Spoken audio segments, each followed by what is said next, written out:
On this episode, I'm talking about why I personally am not afraid to send my kids to school.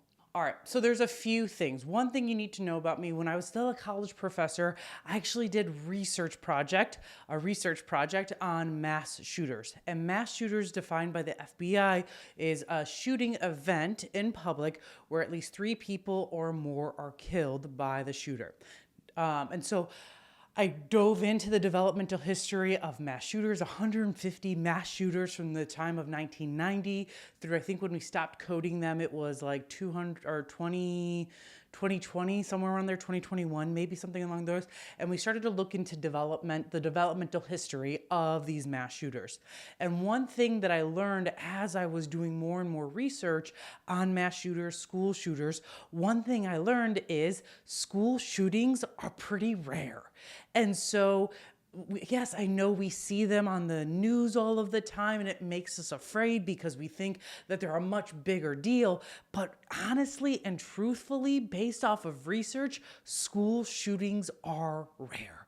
And I'm not going to worry myself and be all anxious about something that's probably not going to happen.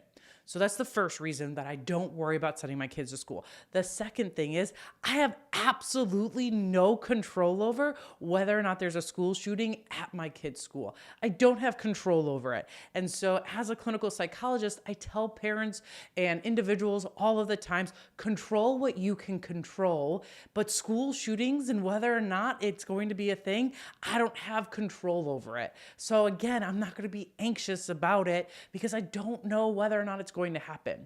And for me personally, I'd rather model and live my life and then adapt if the unthinkable does happen. And that's when I want to teach my kids. We're going to live our life how we want to live our lives. And if this horrible thing happens, then we're going to adapt and we're going to navigate it and we're going to deal with it.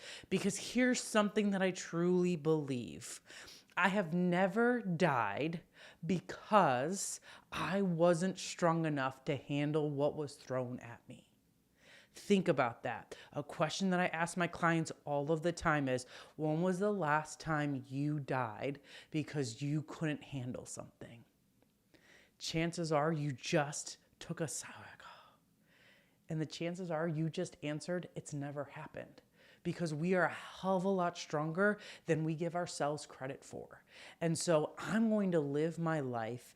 I'm going to be loving on my kids. I'm not going to make them afraid to go to school because, again, school shootings are rare. And I'm going to live my life how I want to live my life, how it's the best interest of my kids and my husband and my family and all of those things. And if the unthinkable happens, then we'll deal with it then. It's sometimes in life, it is so much better to be reactive than it is to be proactive, especially if that proactivity makes you anxious. And so I'm going to be loving on my kids. I'm going to be setting high expectations within the context of the warm and fuzzies because that's what all we're about. I'm going to control what I can control, and I'm going to let everything else, just the pieces fall where they may. Because again, I don't have control over it. And I fully believe if you want to change the world, it starts with your family. And that's all about setting those high expectations within the context of the warm and fuzzies. Because if I'm doing it and you're doing it and we're doing it for all of our kids, and then our kids are setting those high expectations within the context of the warm and fuzzies, and then their kids are, well, then you and me are each starting this ripple effect. And you know what's going to happen? Those school shootings that are actually pretty rare, they're even going to become rarer. And maybe eventually it's a thing of the past because kids feel seen, kids feel validated, they are loved by their parents, they know that they can express their emotions, but they can still be expected to do the behaviors that we want them to do. That's how we're going to change the world. And a changed world means no more school shootings. So that's why I am not afraid to send my kids to school, because of all of those things. Hopefully this has helped you you not to be afraid of sending your kids to school, and instead taking that energy and turning it in within your four walls, within your families, and loving on your kids and having them have a great life, and starting that ripple. By starting that ripple, that's how we're throat punching this Gen Z mental health crisis.